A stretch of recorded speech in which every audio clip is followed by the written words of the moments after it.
day 5. If you made it to day 5, a lot of the hardest work is already done. And I know you can't believe that. You're saying, I don't know if that's true. You've never been in more pain. And this is the height of the withdrawal. So the first few days, the first week or so is the height of it. So you've made it this far. This is amazing. You're saying to yourself, I still have a lot of fear inside of me. How are they doing? I'm starting to be curious. I'm starting to get really, really afraid. Your fear is going to be what gets you the most during this process. Keep reminding yourself that nothing that happens during separation is going to change the outcome if you are meant to be with this person. Say that to yourself a million times if you had to, because this is the truth. So keep telling yourself nothing is going to change the outcome. Doesn't matter what happens while you're separated. It doesn't matter what you guys do, where you guys go, how you grow individually. If you're meant to be in one another's lives, you will be. And at the end of this, it may be you who decides you don't want to be back in this relationship. And I know you're so far from that moment right now, but this is the honest truth of it. So keep giving yourself the time without fear. You're so close to your first goal, just a few days away from 7 days. So say to yourself, I need to get through today. That's your job every single day, is getting through today.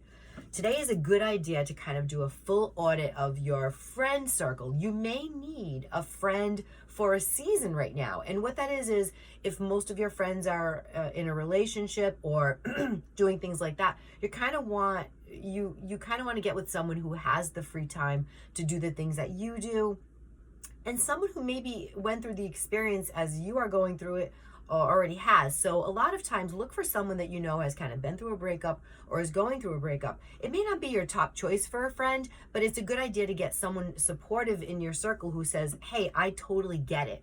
I'm with you. So look for that friend. You don't have to go out and let people know what you're doing, but reconnect with someone and spend a little time with someone, even a family member that has been through a rough patch, and they can kind of help you out. So look for that person, find that person, and let them be one more form of support, because support is really what you need right now. So day 5, you're hurting so badly. I know.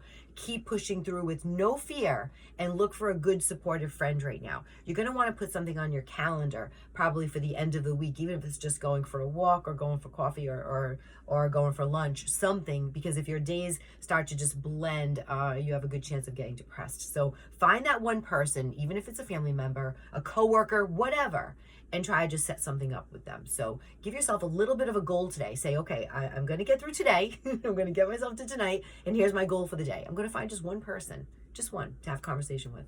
Another thing to do on day 5 is avoid socials. So if you haven't blocked them yet, just don't go near anything having to do with them. You don't want any updates on their life. Out of sight, out of mind is a thing during 30-day no contact. So certainly avoid them. If anyone is giving you updates, this is a time to set a boundary. Setting boundaries is your road to recovery. So say to your friends and family, hey, look, I really don't want to mention their name right now. I'm trying to do some healing. I'm trying to give myself a little bit of distance. So while I appreciate you're trying to be supportive, I really don't want to talk about it right now. You can say it gently and really kindly. These people love you, but they don't know what's going to help you. So they might want to give you updates. Avoid updates. Also, if you're still friends with mutual friends or family members of this person, you're going to have to stop talking about the other person. So if you haven't already, these people can be triggers. You may need to take a little break from them. I know that's hard for a lot of people, but it is one of the big steps in your recovery. So if you have to say to these people, look, I love you and you're a big part of my life, but for right now, I'm just going to take a little bit of a break. Hope you don't mind. Do it. Because having these people in your life is constantly going to remind you of your ex, and they're going to slip up, give you updates. And even if they don't, they are triggers right now.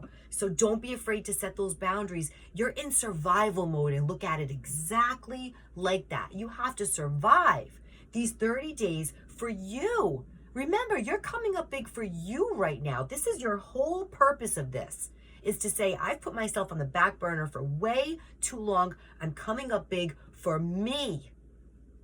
Do it right now.